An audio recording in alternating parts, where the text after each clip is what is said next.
Hi all, welcome to study win PSC. ഈ ആഴ്ചയിലെ തൊഴിൽ വാർത്തയിലെ ക്വസ്റ്റ്യൻസും ആൻസേഴ്സുമാണ് ഇന്നത്തെ ഈ ക്ലാസ്സിലൂടെ പഠിക്കുന്നത്. ഈ ക്ലാസ്സിനെ ബേസ് ചെയ്ത് ഈ വീഡിയോയുടെ താഴെയുള്ള കമൻറ്റ് ബോക്സിൽ 5 ചോദ്യങ്ങളുണ്ടായിരിക്കും. ആ 5 ചോദ്യങ്ങൾക്കും ഈ ക്ലാസ് മുഴുവനും കണ്ട ശേഷം എല്ലാവരും കറക്റ്റായിട്ടുള്ള ഉത്തരം കമൻറ്റ് ചെയ്യുക.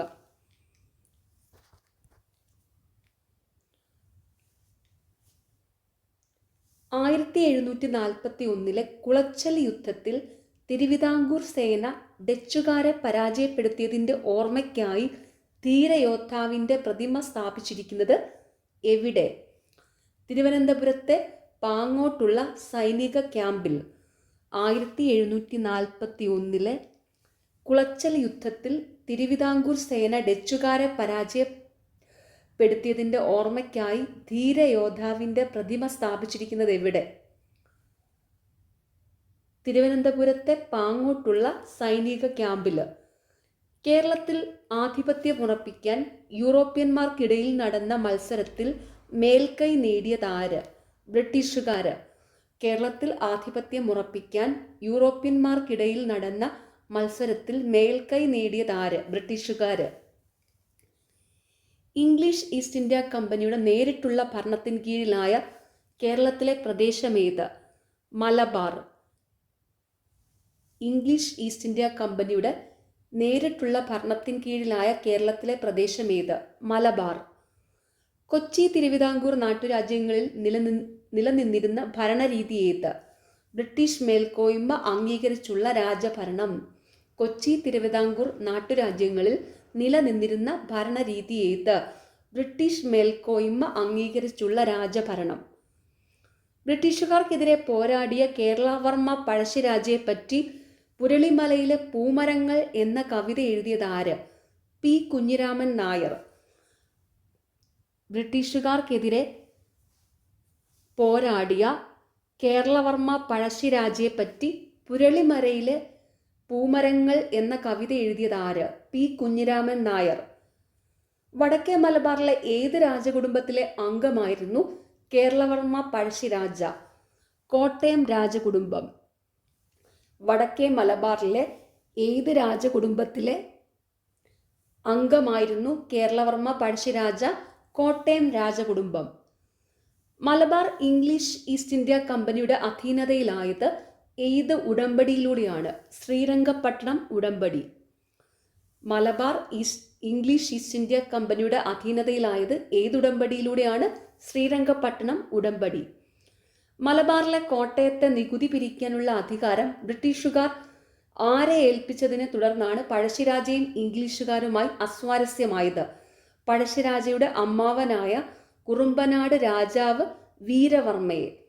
മലബാറിലെ കോട്ടയത്തെ നികുതി പിരിക്കാനുള്ള അധികാരം ബ്രിട്ടീഷുകാർ ആരെ ഏൽപ്പിച്ചതിനെ തുടർന്നാണ് പഴശ്ശിരാജയും ഇംഗ്ലീഷുകാരുമായി അസ്വാരസ്യമായത്? പഴശ്ശിരാജയുടെ അമ്മാവനായ കുറുമ്പനാട് രാജാവ് വീരവർമ്മയെ. ഇംഗ്ലീഷ് ഈസ്റ്റ് ഇന്ത്യ കമ്പനിക്കെതിരെ പഴശ്ശിരാജ കൈക്കൊണ്ട പ്രതിരോധ തന്ത്രങ്ങൾ എന്തെല്ലാമായിരുന്നു? താവളം വയനാട്ടിലേക്ക് മാറ്റി തദ്ദേശീയ ജനവിഭാഗങ്ങളെ കൂടെ ചേർത്തു, ഒളിപ്പോർ നടത്തി, ഗറില്ല യുദ്ധമുറ. ഇംഗ്ലീഷ് ഈസ്റ്റ് ഇന്ത്യ കമ്പനിക്കെതിരെ പഴശ്ശിരാജ കൈക്കൊണ്ട പ്രതിരോധ തന്ത്രങ്ങൾ എന്തെല്ലാമായിരുന്നു? താവളം വയനാട്ടിലേക്ക് മാറ്റി തദ്ദേശീയ ജനവിഭാഗങ്ങളെ കൂടെ ചേർത്ത് ഒളിപ്പോർ നടത്തി. ഒളിപ്പോർ യുദ്ധത്തിന് പറയുന്ന പേരാണ് ഗറില്ല യുദ്ധമുറ. പഴശ്ശിരാജയുടെ പ്രധാന സഹായിയായിരുന്ന കുറിച്യ നേതാവ് ആര്? തലയ്ക്കൽ ചന്തു. പഴശ്ശിരാജയുടെ പ്രധാന സഹായിയായിരുന്ന കുറിച്യ നേതാവ് തലയ്ക്കൽ ചന്തു ആണ്. മൂന്നാം ആംഗ്ലോ മൈസൂർ യുദ്ധത്തിൽ പരാജയപ്പെട്ട നാട്ടുരാജ്യം ഏത്? മൈസൂർ. മൂന്നാം ആംഗ്ലോ മൈസൂർ യുദ്ധത്തിൽ പരാജയപ്പെട്ട നാട്ടുരാജ്യം മൈസൂർ. പരാജയത്തെ തുടർന്ന് മൈസൂർ ഭരണാധികാരി ടിപ്പു സുൽത്താനും ഇംഗ്ലീഷ് ഈസ്റ്റ് ഇന്ത്യ കമ്പനിയുമായി 1792 മാർച്ച് 18 ഒപ്പുവെച്ച ഉടമ്പടി ഏത്? ശ്രീരംഗപട്ടണം ഉടമ്പടി. അപ്പം ശ്രീരംഗപട്ടണം ഉടമ്പടി ഒപ്പുവെച്ചത് 1792 മാർച്ച് 18 അത് മിക്കപ്പോഴും പരീക്ഷയ്ക്ക് ചോദിക്കാറുണ്ട്. ശ്രീരംഗപട്ടണം ഉടമ്പടി ഒപ്പുവെച്ചത് 1792 മാർച്ച് 18. ഇപ്പോൾ ഇവിടെ എന്താണ്? പരാജയത്തെ തുടർന്ന് മൈസൂർ ഭരണാധികാരി ടിപ്പു സുൽത്താനും ഇംഗ്ലീഷ് ഈസ്റ്റ് ഇന്ത്യ കമ്പനിയുമായി 1792 മാർച്ച് 18 ഒപ്പുവെച്ച ഉടമ്പടിയാണ് ശ്രീരംഗപട്ടണം ഉടമ്പടി. ശ്രീരംഗപട്ടണം ഉടമ്പടിയെ തുടർന്ന് ടിപ്പുവിന്റെ അധീനതയിലായിരുന്ന ഏതൊക്കെ പ്രദേശങ്ങൾ ബ്രിട്ടീഷുകാർക്ക് ലഭിച്ചു? മലബാർ, കൂർഗ്.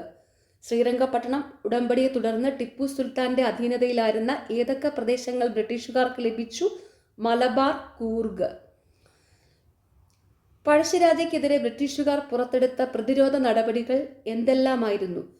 തന്ത്രപ്രധാന സ്ഥലങ്ങളിൽ സൈനിക താവളങ്ങൾ ഒരുക്കി, പുതിയ റോഡുകൾ നിർമ്മിച്ചു, വയനാട്ടിലേക്ക് അരി എത്തുന്നത് തടഞ്ഞു, കലാപത്തിൽ പങ്കെടുക്കുന്നവരെ പിടിച്ചു കൊടുക്കുന്നവർക്ക് പാരിതോഷികം പ്രഖ്യാപിച്ചു.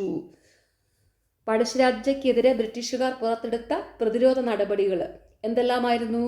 തന്ത്രപ്രധാന സ്ഥലങ്ങളിൽ സൈനിക താവളങ്ങൾ ഒരുക്കി, പുതിയ റോഡുകൾ നിർമ്മിച്ചു, വയനാട്ടിലേക്ക് അരി എത്തുന്നത് തടഞ്ഞു, കലാപത്തിൽ പങ്കെടുക്കുന്നവരെ പിടിച്ചു കൊടുക്കുന്നവർക്ക് പാരിതോഷികം പ്രഖ്യാപിച്ചു.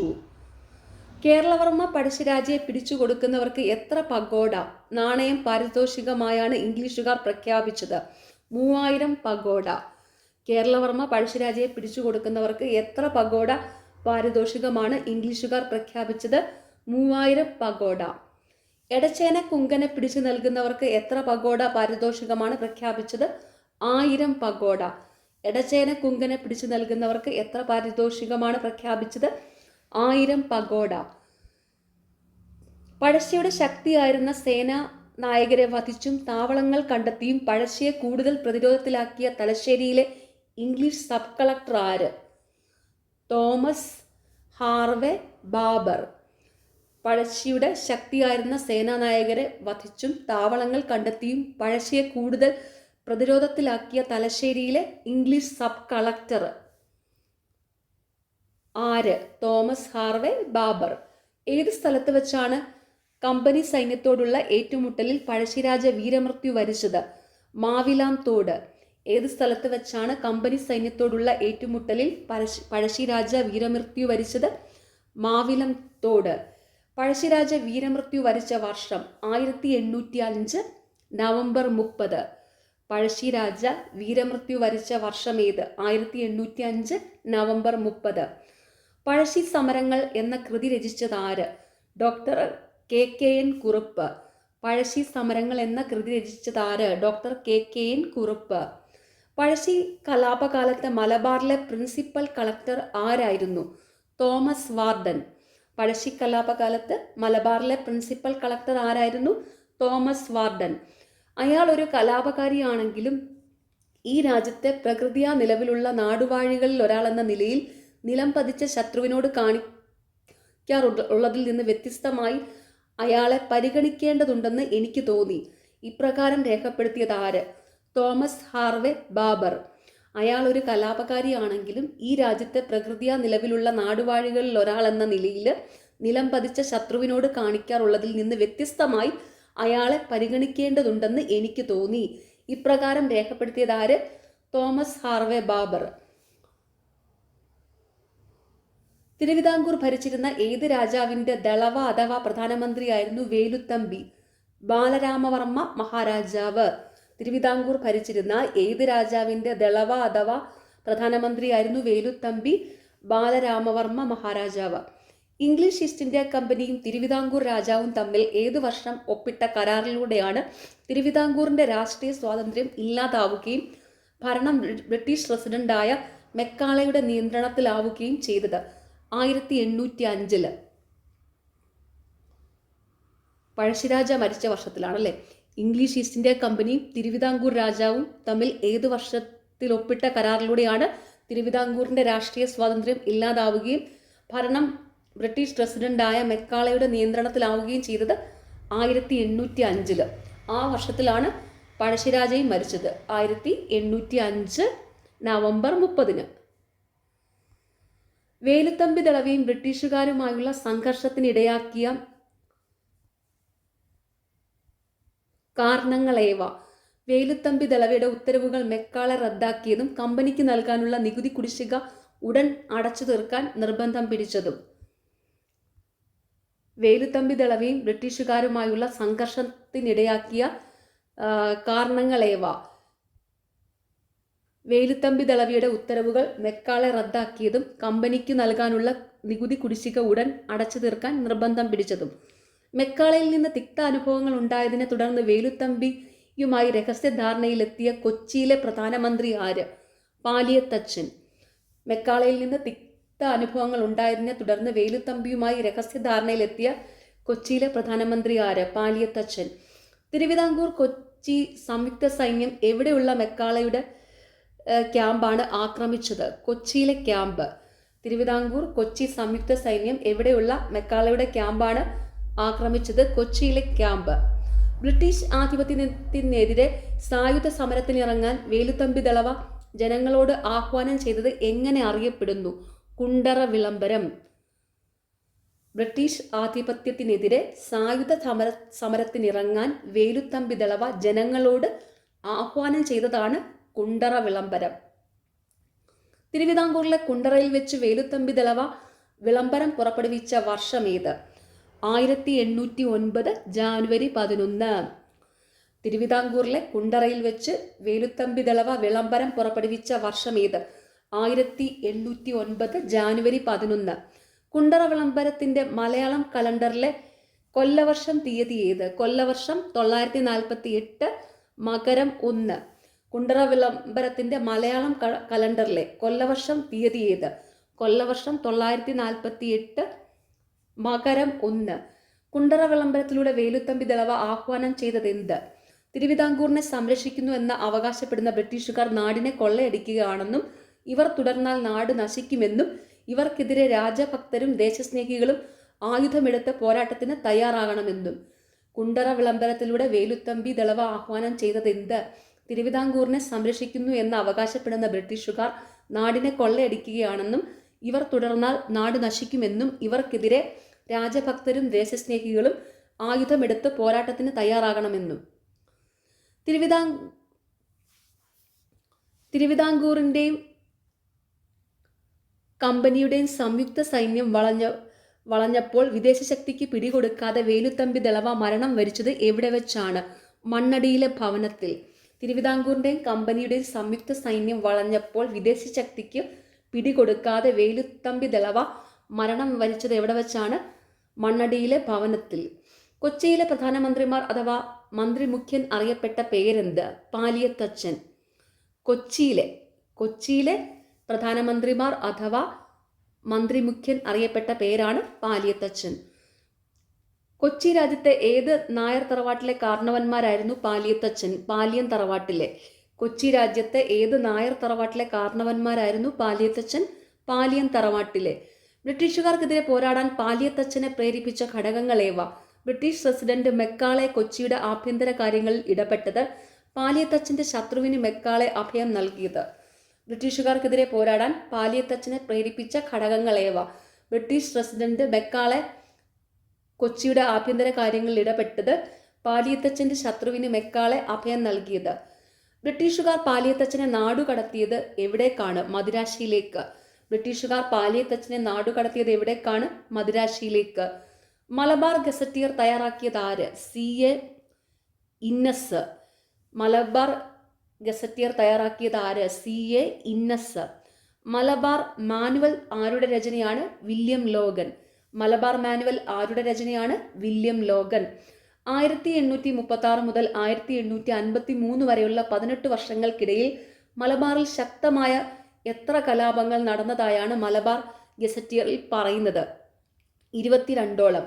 1836 മുതൽ 1853 വരെയുള്ള 18 വർഷങ്ങൾക്കിടയിൽ മലബാറിൽ ശക്തമായ എത്ര കലാപങ്ങൾ നടന്നതായാണ് മലബാർ ഗസറ്റിയറിൽ പറയുന്നത്? 22ഓളം. 19-ാം നൂറ്റാണ്ടിലുണ്ടായ കലാപങ്ങളിൽ പങ്കെടുത്തവരിൽ ഭൂരിഭാഗവും ഏത് പ്രദേശത്തെ മാപ്പിള കർഷകരായിരുന്നു? തെക്കേ മലബാറിലെ. 19-ാം നൂറ്റാണ്ടിലുണ്ടായ കലാപങ്ങളിൽ പങ്കെടുത്തവരിൽ ഭൂരിഭാഗവും ഏത് പ്രദേശത്തെ മാപ്പിള കർഷകരായിരുന്നു? തെക്കേ മലബാറിലെ. കുറിച്യ കലാപം. ബ്രിട്ടീഷുകാരോട് പോരാടിയ വയനാട്ടിലെ ഗോത്ര വിഭാഗങ്ങൾ ഏതെല്ലാം? കുറിച്യരും കുറുമ്പരും. കുറിച്യരോടും കുറുമ്പരോടും ബ്രിട്ടീഷുകാർക്ക് ശത്രുതയുണ്ടാവാൻ കാരണമെന്ത്? കലാപത്തിൽ പഴശ്ശിയെ സഹായിച്ചതിനാൽ. വയനാട്ടിലെ ഗോത്ര വിഭാഗങ്ങളോട് ബ്രിട്ടീഷുകാർ സ്വീകരിച്ച പ്രതികാര നടപടികൾ എന്തെല്ലാമായിരുന്നു? ഗോത്ര ജനതയുടെ തുണ്ടുഭൂമികൾ പിടിച്ചെടുത്തു, പരമ്പരാഗത കൃഷിരീതികൾ തുടരാൻ അനുവദിച്ചില്ല, നികുതിയായി സാധനങ്ങൾക്ക് പകരം പണം ആവശ്യപ്പെട്ടു. വയനാട്ടിലെ ഗോത്ര വിഭാഗങ്ങളോട് ബ്രിട്ടീഷുകാർ സ്വീകരിച്ച പ്രതികാര നടപടികൾ എന്തെല്ലാമായിരുന്നു? ഗോത്ര ജനതയുടെ തുണ്ടുഭൂമികൾ പിടിച്ചെടുത്തു, പരമ്പരാഗത കൃഷിരീതികൾ തുടരാൻ അനുവദിച്ചില്ല, നികുതിയായി സാധനങ്ങൾക്ക് പകരം പണം ആവശ്യപ്പെട്ടു. വയനാട്ടിൽ കുറിച്യർ കലാപം ആരംഭിച്ച വർഷം ഏത്? 1812.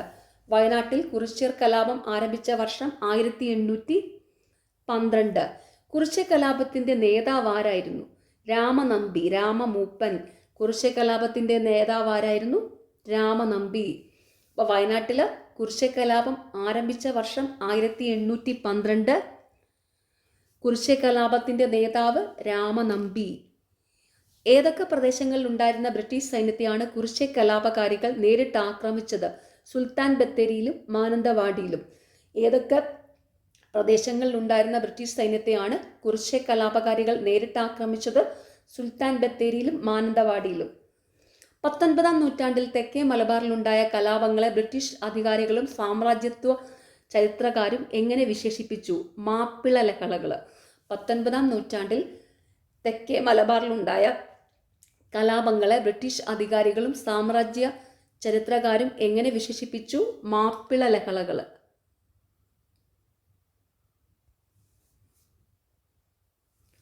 മാപ്പിള ലഹളകളെ പറ്റി അന്വേഷണ റിപ്പോർട്ട് തയ്യാറാക്കിയ മലബാർ ഡിസ്ട്രിക്ട് കളക്ടർ ആര്? William Logan.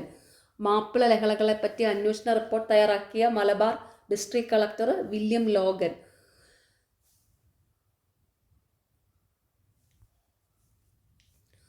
മാപ്പിള ലഹളകൾക്ക് കാരണമായി വില്യം ലോഗൻ അന്വേഷണ റിപ്പോർട്ടിൽ രേഖപ്പെടുത്തിയിരിക്കുന്നത് എന്തെല്ലാം? ബ്രിട്ടീഷ് ഗവൺമെന്റിന്റെ നികുതി നയങ്ങൾ, ജന്മിമാരുടെ ചൂഷണവും കുടിയൊഴിപ്പിക്കലും. മാപ്പിള ലഹളകൾക്ക് കാരണമായി വില്യം ലോഗൻ അന്വേഷണ റിപ്പോർട്ടിൽ രേഖപ്പെടുത്തിയിരിക്കുന്നത് എന്തെല്ലാം? ബ്രിട്ടീഷ് ഗവൺമെന്റിന്റെ നികുതി നയങ്ങൾ, ജന്മിമാരുടെ ചൂഷണവും കുടിയൊഴിപ്പിക്കലും. തെക്കൻ തിരുവിതാംകൂറിലെ ചാന്നാർ സമുദായത്തിലെ സ്ത്രീകൾ ഉയർന്ന വിഭാഗമെന്ന് കരുതപ്പെട്ടിരുന്ന സ്ത്രീകളെപ്പോലെ മേൽമുണ്ട് ധരിക്കാനുള്ള അവകാശത്തിനായി നടത്തിയ സമരമേത്? മേൽമുണ്ട് സമരം. തെക്കൻ തിരുവിതാംകൂറിലെ ചാന്നാർ സമുദായത്തിലെ സ്ത്രീകൾ ഉയർന്ന വിഭാഗമെന്ന് കരുതപ്പെട്ടിരുന്ന സ്ത്രീകളെപ്പോലെ മേൽമുണ്ട് ധരിക്കാനുള്ള അവകാശത്തിനായി നടത്തിയ സമരം മേൽമുണ്ട് സമരം. മേൽമുണ്ട് സമരത്തിന് പിന്തുണ നൽകിയത് ആര്? ക്രിസ്ത്യൻ മിഷണറിമാര്. മേൽമുണ്ട് സമരത്തിന് പിന്തുണ നൽകിയത് ആര്? ക്രിസ്ത്യൻ മിഷണറിമാര്. ചാന്നാർ സ്ത്രീകൾക്ക് മാറുമറയ്ക്കുന്നതിനുള്ള നിയന്ത്രണങ്ങൾ ഒഴിവാക്കിക്കൊണ്ട് തിരുവിതാംകൂർ മഹാരാജാവ് കൽപ്പന പുറപ്പെടുവിച്ചത് എന്ന്? 1859 ജൂലൈ 26. ചാന്നാർ സ്ത്രീകൾക്ക് മാറുമറയ്ക്കുന്നതിനുള്ള നിയന്ത്രണങ്ങൾ ഒഴിവാക്കിക്കൊണ്ട് തിരുവിതാംകൂർ മഹാരാജാവ് കൽപ്പന പുറപ്പെടുവിച്ചത് എന്ത്? 1859 ജൂലൈ 26.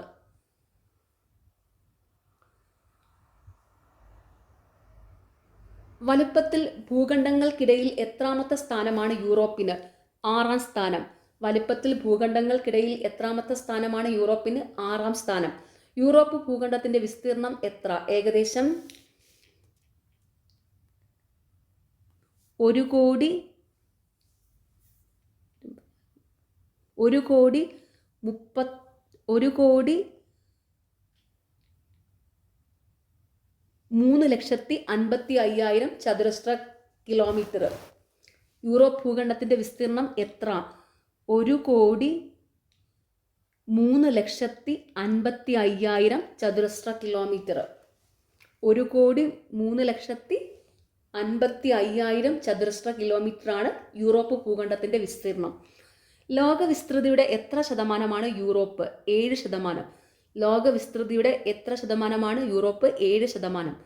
ഏഷ്യ ഭൂഖണ്ഡത്തിന്റെ പടിഞ്ഞാറൻ തുടർച്ചയായി കാണപ്പെടുന്ന ഭൂഖണ്ഡമേത്? യൂറോപ്പ്. ഏഷ്യ ഭൂഖണ്ഡത്തിന്റെ പടിഞ്ഞാറൻ തുടർച്ചയായി കാണപ്പെടുന്ന ഭൂഖണ്ഡം യൂറോപ്പ്. ഏഷ്യയും യൂറോപ്പും ഉൾപ്പെടുന്ന വിശാല ഭൂപ്രദേശത്തെ ഏതു പേരിൽ വിളിക്കുന്നു? യുറേഷ്യ. ഏഷ്യയും യൂറോപ്പും ഉൾപ്പെടുന്ന വിശാലമായ ഭൂപ്രദേശത്തെ ഏതു പേരിൽ വിളിക്കുന്നു? യുറേഷ്യ. യൂറോപ്പ് ഭൂഖണ്ഡത്തിന്റെ വടക്ക് പടിഞ്ഞാറ് ഭാഗങ്ങളിൽ സ്ഥിതി ചെയ്യുന്ന സമുദ്രങ്ങളേവ? യഥാക്രമം ആർട്ടിക്, അറ്റ്ലാന്റിക് സമുദ്രങ്ങൾ. യൂറോപ്പ് ഭൂഖണ്ഡത്തിന്റെ വടക്ക് പടിഞ്ഞാറ് ഭാഗങ്ങളിൽ സ്ഥിതി ചെയ്യുന്ന സമുദ്രങ്ങൾ യഥാക്രമം ആർട്ടിക്, അറ്റ്ലാന്റിക് സമുദ്രങ്ങൾ. യൂറോപ്പിന്റെ തെക്കു ഭാഗത്തുള്ള കടൽ ഏത്? മെഡിറ്ററേനിയൻ കടൽ. യൂറോപ്പിന്റെ തെക്കു ഭാഗത്തുള്ള കടല് മെഡിറ്ററേനിയൻ കടൽ. യൂറോപ്പിന്റെ കിഴക്ക് ഭാഗത്ത് സ്ഥിതി ചെയ്യുന്ന യൂറാൽ പർവ്വതനിര, കരിങ്കടല്, ക്യാസ്പിയൻ കടൽ എന്നിവ ഏത് ഭൂഖണ്ഡത്തിൽ നിന്നാണ് യൂറോപ്പിനെ വേർതിരിക്കുന്നത്? ഏഷ്യയിൽ നിന്ന്. യൂറോപ്പിന്റെ കിഴക്ക് ഭാഗത്ത് സ്ഥിതി ചെയ്യുന്ന യൂറാൽ പർവ്വതനിര, കരിങ്കടല്, ക്യാസ്പിയൻ കടൽ എന്നിവ ഏത് ഭൂഖണ്ഡത്തിൽ നിന്നാണ് യൂറോപ്പിനെ വേർതിരിക്കുന്നത്? ഏഷ്യയിൽ നിന്ന്. യൂറോപ്പിലെ ഏറ്റവും വലിയ രാജ്യം ഏത്? റഷ്യ. യൂറോപ്പിലെ ഏറ്റവും വലിയ രാജ്യം റഷ്യ. റഷ്യയുടെ ഭൂവിസ്തൃതിയുടെ എത്ര ശതമാനം മാത്രമാണ് യൂറോപ്പിൽ ഉൾപ്പെടുന്നത്? 25%. റഷ്യയുടെ ഭൂവിസ്തൃതിയുടെ എത്ര ശതമാനം മാത്രമാണ് യൂറോപ്പിൽ ഉൾപ്പെടുന്നത്? 25%. റഷ്യയുടെ ഏതാണ്ട് 3/4 ഭാഗവും ഏത് ഭൂഖണ്ഡത്തിലാണ് സ്ഥിതി ചെയ്യുന്നത്? ഏഷ്യ. റഷ്യയുടെ ഏതാണ്ട് 3/4 ഭാഗവും ഏത് ഭൂഖണ്ഡത്തിലാണ് സ്ഥിതി ചെയ്യുന്നത്? ഏഷ്യ. യൂറാൽ പർവ്വതനിരയുടെ പടിഞ്ഞാറ് ഉള്ള റഷ്യൻ പ്രദേശം ഏത് ഭൂഖണ്ഡത്തിൽ സ്ഥിതി ചെയ്യുന്നു? യൂറോപ്പ്. യൂറാൽ പർവ്വതനിരയുടെ പടിഞ്ഞാറ് ഭാഗത്തുള്ള റഷ്യൻ പ്രദേശം ഏത് ഭൂഖണ്ഡത്തിൽ സ്ഥിതി ചെയ്യുന്നു? യൂറോപ്പ്. റഷ്യൻ ജനതയുടെ 75% അധിവസിക്കുന്നത് ഏത് ഭാഗത്താണ്? യൂറോപ്യൻ റഷ്യയിൽ. റഷ്യൻ ജനതയുടെ 75% അധിവസിക്കുന്നത് ഏത് ഭാഗത്താണ്? യൂറോപ്യൻ റഷ്യയിൽ. യൂറോപ്യൻ റഷ്യയിൽ സ്ഥിതി ചെയ്യുന്ന പ്രധാന പട്ടണങ്ങളേവ? Moscow, Saint Petersburg. യൂറോപ്യൻ റഷ്യയിൽ സ്ഥിതി ചെയ്യുന്ന പ്രധാനപ്പെട്ട പട്ടണങ്ങൾ മോസ്കോ, സെന്റ് പീറ്റേഴ്സ്ബർഗ്. വലുപ്പത്തിൽ 2, 3, 4, 5 സ്ഥാനങ്ങളിലുള്ള യൂറോപ്യൻ രാജ്യങ്ങളേവ? യഥാക്രമം യുക്രൈന്, ഫ്രാൻസ്, സ്പെയിന്, സ്വീഡൻ എന്നിവ. വലിപ്പത്തിൽ 2, 3, 4, 5 സ്ഥാനങ്ങളിലുള്ള യൂറോപ്യൻ രാജ്യങ്ങൾ യഥാക്രമം യുക്രൈന്, ഫ്രാൻസ്, സ്പെയിന്, സ്വീഡൻ എന്നിവ. നോർവേ, സ്വീഡൻ, ഫിൻലാൻഡ് എന്നീ രാജ്യങ്ങളിലായി പരന്നു കിടക്കുന്ന പീഠഭൂമി ഏത്? സ്കാൻഡേവിയൻ പീഠഭൂമി. നോർവേ, സ്വീഡൻ, ഫിൻലാൻഡ് എന്നീ രാജ്യങ്ങളിലായി പരന്നു കിടക്കുന്ന പീഠഭൂമി ഏത്? സ്കാൻഡിനേവിയൻ പീഠഭൂമി. കിഴക്ക് യൂറാൽ പർവ്വതങ്ങൾ മുതൽ പടിഞ്ഞാറ് അറ്റ്ലാന്റിക് സമുദ്രം വരെ വ്യാപിച്ചു കിടക്കുന്ന സമതലങ്ങളേവ? ഉത്തര യൂറോപ്യൻ സമതലങ്ങൾ. കിഴക്ക് യൂറാൽ പർവ്വതങ്ങൾ മുതൽ പടിഞ്ഞാറ് അറ്റ്ലാന്റിക് സമുദ്രം വരെ വ്യാപിച്ചു കിടക്കുന്ന സമതലങ്ങൾ ഉത്തര യൂറോപ്യൻ സമതലങ്ങൾ. ഉത്തര യൂറോപ്യൻ സമതലങ്ങൾ അറിയപ്പെടുന്ന മറ്റൊരു പേരെന്ത്? The great European plain. ഉത്തര യൂറോപ്യൻ സമതലങ്ങൾ അറിയപ്പെടുന്ന മറ്റൊരു പേര് ദ ഗ്രേറ്റ് യൂറോപ്യൻ പ്ലെയിൻ. ഹിമാനി നിക്ഷേപങ്ങളുടെയും വോൾഗ, ഡോണ്, നെയ്പ്പർ നദികളുടെ എക്കൽ നിക്ഷേപങ്ങളുടെയും ഫലമായി രൂപം കൊണ്ട ഭൂപ്രദേശം ഏത്? ഉത്തര യൂറോപ്യൻ സമതലം. ഹിമാനി നിക്ഷേപങ്ങളുടെയും വോൾഗ, ഡോൺ, നെയ്പ്പർ നദികളുടെ എക്കൽ നിക്ഷേപങ്ങളുടെയും ഫലമായി രൂപം കൊണ്ട ഭൂപ്രദേശം ഉത്തര യൂറോപ്യൻ സമതലം. യൂറോപ്പിലെ ഏറ്റവും നീളം കൂടിയ നദി ഏത്? വോൾഗ. യൂറോപ്പിലെ ഏറ്റവും നീളം കൂടിയ നദി വോൾഗ. ഉത്തര യൂറോപ്യൻ സമതലത്തിൽ വ്യാപകമായി കാണപ്പെടുന്ന പുൽമേട് സ്റ്റേപ്പിസ്. ഉത്തര യൂറോപ്യൻ സമതലങ്ങളിൽ വ്യാപകമായി കാണപ്പെടുന്ന പുൽമേട് സ്റ്റേപ്പിസ്. പടിഞ്ഞാറ് അയർലൻഡ് മുതൽ കിഴക്ക് റഷ്യ വരെ വ്യാപിച്ചു കിടക്കുന്ന യൂറോപ്യൻ ഭൂപ്രദേശം മധ്യ ഉന്നത തടങ്ങൾ. പടിഞ്ഞാറ് അയർലൻഡ് മുതൽ കിഴക്ക് റഷ്യ വരെ വ്യാപിച്ചു കിടക്കുന്ന യൂറോപ്യൻ ഭൂപ്രദേശം മധ്യ ഉന്നത തടങ്ങൾ. യൂറോപ്പിലെ മധ്യ ഉന്നത തടങ്ങളെ ജലസമ്പുഷ്ടമാക്കുന്ന നദികൾ റൈന്, റോണ്. യൂറോപ്പിലെ മധ്യ ഉന്നത തടങ്ങളെ ജലസമ്പുഷ്ടമാക്കുന്ന നദികളേവ? റൈന്, റോണ്.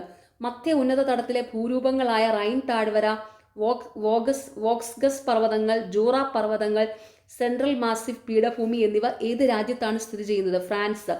മധ്യ ഉന്നത തടത്തിലെ ഭൂരൂപങ്ങളായ റൈൻ താഴ്വര, വോക്സ്ഗസ് പർവ്വതങ്ങൾ, ജൂറ പർവ്വതങ്ങൾ, സെൻട്രൽ മാസിഫ് പീഠഭൂമി എന്നിവ ഏത് രാജ്യത്താണ് സ്ഥിതി ചെയ്യുന്നത്? ഫ്രാൻസ്. മധ്യ ഉന്നത തടത്തിലുള്ള ആൻഡീസ് പർവ്വതങ്ങൾ ഏത് രാജ്യത്താണ്? ബെൽജിയം. മധ്യ ഉന്നത തടത്തിലുള്ള ആൻഡീസ് പർവ്വതങ്ങൾ ഏത് രാജ്യത്താണ്? ബെൽജിയം. ബ്ലാക്ക് ഫോറസ്റ്റ് പർവ്വതങ്ങൾ, ഹാർസ് പർവ്വതങ്ങൾ എന്നിവ ഏത് രാജ്യത്താണുള്ളത്? ജർമ്മനി. ബ്ലാക്ക് ഫോറസ്റ്റ് പർവ്വതങ്ങൾ, ഹാർസ് പർവ്വതങ്ങൾ എന്നിവ ഏത് രാജ്യത്താണുള്ളത്? ജർമ്മനി. മധ്യ ഉന്നത തടത്തിലെ മസേറ്റ പീഠഭൂമി ഏത് രാജ്യത്താണ്? സ്പെയിന്. മധ്യ ഉന്നത തടത്തിലെ മസേറ്റ പീഠഭൂമി ഏത് രാജ്യത്താണ്? സ്പെയിന്. ഏത് രാജ്യത്താണ് ബൊഹീമിയൻ പീഠഭൂമി ഉള്ളത്? Check republic. ഏത് രാജ്യത്താണ് ബൊഹീമിയൻ പീഠഭൂമിയുള്ളത്? Check republic. ഏകദേശം 143 ദശലക്ഷം വർഷങ്ങൾക്ക് മുൻപ് ഉണ്ടായിരുന്ന ശിലകൾ യൂറോപ്പിലെ ഏത് പർവ്വതനിരകളിൽ നിന്ന് കണ്ടെത്തിയതിനാലാണ് ഈ കാലഘട്ടത്തിന് ജുറാസിക് കാലഘട്ടം എന്ന പേര് വന്നത്? ജൂറ പർവ്വതനിരകൾ. ഏകദേശം 143 ദശലക്ഷം വർഷങ്ങൾക്ക് മുൻപുണ്ടായിരുന്ന ശിലകൾ യൂറോപ്പിലെ ഏത് പർവ്വതനിരകളിൽ നിന്ന് കണ്ടെത്തിയതിനാലാണ് ഈ കാലഘട്ടത്തിന് ജുറാസിക് കാലഘട്ടം എന്ന പേര് വന്നത്? ജൂറ പർവ്വതനിരകൾ. ലോകത്തിലെ ഏറ്റവും വലിയ ജീവികളായിരുന്ന ദിനോസറുകൾ ജീവിച്ചിരുന്ന കാലഘട്ടം ജൂറാസിക് കാലഘട്ടം. ലോകത്തിലെ ഏറ്റവും വലിയ ജീവികളായിരുന്ന ദിനോസറുകൾ ജീവിച്ചിരുന്ന കാലഘട്ടം ജൂറാസിക് കാലഘട്ടം. യൂറോപ്പിലെ മധ്യ ഉന്നത തടത്തിന് തെക്കുഭാഗത്ത് സ്ഥിതി ചെയ്യുന്ന സമാന്തര നിരകളോട് കൂടിയ മടക്കു പർവ്വതങ്ങളേവ? ആൽപൈൻ പർവ്വതങ്ങൾ. യൂറോപ്പിലെ മധ്യ ഉന്നത തടത്തിന് തെക്കുഭാഗത്ത് സ്ഥിതി ചെയ്യുന്ന സമാന്തര നിരകളോട് കൂടിയ മടക്കു പർവ്വതങ്ങളേവ? ആൽപൈൻ പർവ്വതങ്ങൾ. പടിഞ്ഞാറ് അറ്റ്ലാന്റിക് സമുദ്രം മുതൽ കിഴക്ക് കാസ്പിയൻ കടൽ വരെ നീണ്ടുകിടക്കുന്ന പർവ്വതനിരകളേവ? ആൽപൈൻ പർവ്വതനിരകൾ. പടിഞ്ഞാറ് അറ്റ്ലാന്റിക് സമുദ്രം മുതൽ കിഴക്ക് കാസ്പിയൻ കടൽ വരെ നീണ്ടുകിടക്കുന്ന പർവ്വതനിരകൾ? ആൽപൈൻ പർവ്വതനിരകൾ. പ്രധാനപ്പെട്ട ആൽപൈൻ പർവ്വതനിരകൾ ഏതെല്ലാം? Alps, Caucasus, Carpathian. പ്രധാനപ്പെട്ട ആൽപൈൻ പർവ്വതനിരകൾ ആൽപ്സ്, കോക്കസ്, കാർപാത്യൻ. യൂറോപ്പിലെ ഏറ്റവും ഉയരം കൂടിയ കൊടുമുടി ഏത്? കോക്കസ് പർവ്വതനിരയിലെ മൗണ്ട് എൽബ്രസ്. യൂറോപ്പിലെ ഏറ്റവും ഉയരം കൂടിയ കൊടുമുടി കോക്കസ് പർവ്വതനിരയിലെ മൗണ്ട് എൽബ്രസ്. ഐറിഷ് എഴുത്തുകാരനായ ബ്രാം സ്റ്റോക്കറുടെ പ്രസിദ്ധ നോവലായ ഡ്രാക്കുളയുടെ പശ്ചാത്തലമായ പർവ്വതനിരകളേവ? കാർപാത്യൻ മലനിരകൾ. ഐറിഷ് എഴുത്തുകാരനായ ബ്രാം സ്റ്റോക്കറുടെ പ്രസിദ്ധ നോവലായ ഡ്രാക്കുളയുടെ പശ്ചാത്തലമായ പർവ്വതനിരകൾ കാർപാത്യൻ മലനിരകൾ. ഫിയോഡ്. ഹിമാനികളുടെ അപരദന പ്രക്രിയയിലൂടെ രൂപം കൊള്ളുന്ന താഴ്വരകളേവ? യൂരൂപ താഴ്വരകൾ. ഉയർന്ന അക്ഷാംശ പ്രദേശങ്ങളിലെ സമുദ്ര തീരങ്ങളിൽ രൂപം കൊള്ളുന്ന ഹിമാകൃത താഴ്വരകളേവ? ഫിയോഡുകൾ. ഫിയോഡുകൾക്ക് പ്രശസ്തമായ യൂറോപ്പിലെ പ്രദേശം ഏത്?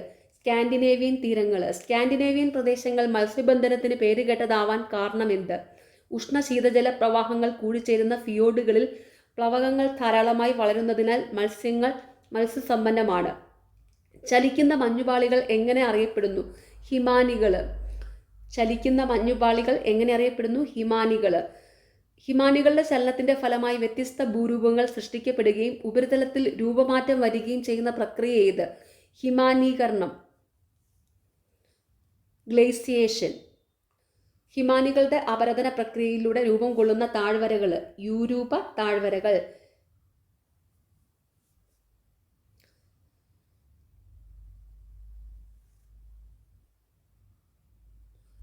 യൂറോപ്പിന്റെ പൊതുവായ കാലാവസ്ഥ എന്ത്? മിതമായ വേനലും താരതമ്യേന കഠിനമായ ശൈത്യവും. യൂറോപ്പിലെ പൊതുവായ കാലാവസ്ഥ മിതമായ വേനലും താരതമ്യേന കഠിനമായ ശൈത്യവും. ലോകത്തെ മരുഭൂമിയില്ലാത്ത ഭൂഖണ്ഡം യൂറോപ്പ്. ലോകത്തെ മരുഭൂമിയില്ലാത്ത ഭൂഖണ്ഡം യൂറോപ്പ്. യൂറോപ്പിന്റെ ആർട്ടിക് പ്രദേശങ്ങളിൽ അനുഭവപ്പെടുന്ന കാലാവസ്ഥ ഏത്? ആർട്ടിക് ഓർ ടണ്ട്ര കാലാവസ്ഥ. യൂറോപ്പിന്റെ ആർട്ടിക് പ്രദേശങ്ങളിൽ അനുഭവപ്പെടുന്ന കാലാവസ്ഥ ആർട്ടിക് ഓർ ടണ്ട്ര കാലാവസ്ഥ. തണുപ്പുള്ള ഹ്രസ്വമായ വേനൽക്കാലവും വളരെ ദൈർഘ്യമുള്ള കഠിനമായ ശൈത്യകാലവും ഏത് കാലാവസ്ഥാ മേഖലയുടെ സവിശേഷതകളാണ്? ആർട്ടിക് കാലാവസ്ഥ. തണുപ്പുള്ള ഹ്രസ്വമായ വേനൽക്കാലവും വളരെ ദൈർഘ്യമുള്ള കഠിനമായ ശൈത്യകാലവും ഏത് കാലാവസ്ഥാ മേഖലയുടെ സവിശേഷതകളാണ്? ആർട്ടിക് കാലാവസ്ഥ. ശൈത്യകാലത്ത് 5 മുതൽ 6 മാസം വരെ സൂര്യപ്രകാശമില്ലാത്ത സാഹചര്യമുള്ള യൂറോപ്യൻ പ്രദേശം ഏത്? ആർട്ടിക് പ്രദേശം. ശൈത്യകാലത്ത് 5 മുതൽ 6 വരെ മാസം സൂര്യപ്രകാശമില്ലാത്ത സാഹചര്യമുള്ള യൂറോപ്യൻ പ്രദേശം ആർട്ടിക് പ്രദേശം. നീണ്ട രാത്രികളും കഠിനമായ ശൈത്യവും മഞ്ഞു രൂപത്തിലുള്ള വർഷമുള്ള സസ്യങ്ങളുടെ വളർച്ച തടയുന്നതിനാൽ ശൈത്യത്തെ പ്രതിരോധിക്കുന്ന കുറ്റിച്ചെടികളും പായലുകളും പൂപ്പലുകളും മാത്രം വളരുന്ന യൂറോപ്യൻ പ്രദേശം ആർട്ടിക് പ്രദേശം. തണുപ്പിനെ അതിജീവിക്കാൻ കഴിയുന്ന കട്ടിയുള്ള രോമങ്ങളുള്ള മൃഗങ്ങളെ മാത്രം കാണുന്ന യൂറോപ്യൻ മേഖല ആർട്ടിക് പ്രദേശം. തണുപ്പിനെ അതിജീവിക്കാൻ കഴിയുന്ന കട്ടിയുള്ള രോമങ്ങളുള്ള മൃഗങ്ങളെ മാത്രം കാണുന്ന യൂറോപ്യൻ മേഖല ആർട്ടിക് പ്രദേശം. ആർട്ടിക് പ്രദേശത്ത് പ്രധാനമായും കണ്ടുവരുന്ന മൃഗങ്ങൾ ചെന്നായ, റെയിൻഡിയർ, ധ്രുവക്കരടി, ആർട്ടിക് കാട്ടുമുയൽ. ആർട്ടിക് പ്രദേശത്ത് പ്രധാനമായും കണ്ടുവരുന്ന മൃഗങ്ങൾ ചെന്നായ, റെയിൻഡിയർ, ധ്രുവക്കരടി, ആർട്ടിക് കാട്ടുമുയൽ. ടണ്ട്ര പ്രദേശത്തോട് ചേർന്ന് തെക്ക് ഉപ ആർട്ടിക് പ്രദേശങ്ങളിൽ അനുഭവപ്പെടുന്ന കാലാവസ്ഥ ടൈഗ കാലാവസ്ഥ. ടണ്ട്ര പ്രദേശങ്ങളോട് ചേർന്ന് തെക്ക് ഉപ ആർട്ടിക് പ്രദേശങ്ങളിൽ അനുഭവപ്പെടുന്ന കാലാവസ്ഥ ടൈഗ കാലാവസ്ഥ.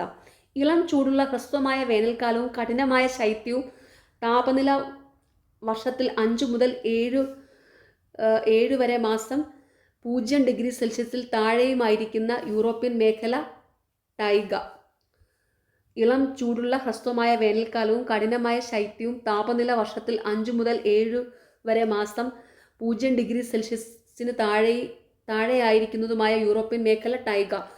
പൈന്, ദേവദാരു എന്നിവ നിറഞ്ഞ സ്തൂപികാഗ്ര നിത്യഹരിത വനങ്ങൾ ഏത് കാലാവസ്ഥാ മേഖലയുടെ സവിശേഷതയാണ്? ടൈഗ. പൈന്, ദേവദാരു എന്നിവ നിറഞ്ഞ സ്തൂപികാഗ്ര നിത്യഹരിത വനങ്ങൾ ഏത് കാലാവസ്ഥാ മേഖലയുടെ സവിശേഷതയാണ്? ടൈഗ. ടൈഗ പ്രദേശത്തെ പ്രധാന ജന്തുക്കൾ: രോമം നിറഞ്ഞ കാട്ടുപൂച്ച, ഏർമൈന്, വെള്ളിക്കുറുക്കൻ. കഠിനമായ വേനലും അതിശൈത്യവും അനുഭവപ്പെടുന്ന യൂറോപ്പിന്റെ കിഴക്കൻ പ്രദേശങ്ങളിലെ കാലാവസ്ഥ ഏത്? കിഴക്കൻ യൂറോപ്യൻ കാലാവസ്ഥ.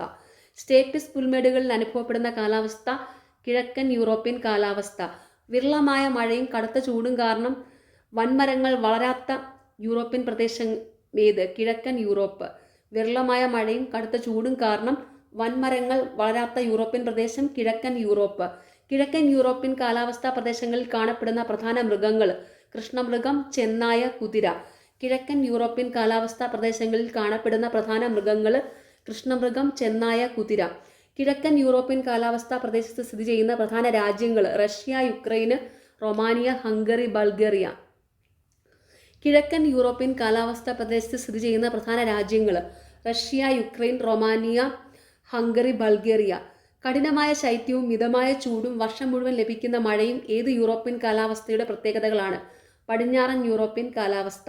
ബലമുള്ള തടിയും വിസ്താരമേറിയ ഇലകളുമുള്ള ഇലപൊഴിയും മരങ്ങളുമായ ബീച്ച്, എൽമ്, ഓക്ക്, ബിർച്ച്, ആർഷ് എന്നിവ കൂടുതലായി കാണപ്പെടുന്ന യൂറോപ്യൻ കാലാവസ്ഥാ മേഖല പടിഞ്ഞാറൻ യൂറോപ്യൻ കാലാവസ്ഥ.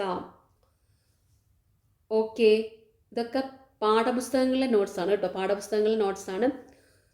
നിങ്ങൾക്ക് ഈ ചാനൽ ഇഷ്ടപ്പെടുന്നുണ്ടെങ്കിൽ സബ്സ്ക്രൈബ് ചെയ്യണം, സപ്പോർട്ട് ചെയ്യണം, ഷെയർ ചെയ്യണം. പിന്നെ ഈ വീഡിയോയുടെ താഴെ ഹൈപ്പ് എന്നുള്ള ഒരു ഓപ്ഷൻ ഉണ്ട്, അതും കൂടി ഒന്ന് ക്ലിക്ക് ചെയ്ത് സപ്പോർട്ട് ചെയ്യുക. താങ്ക്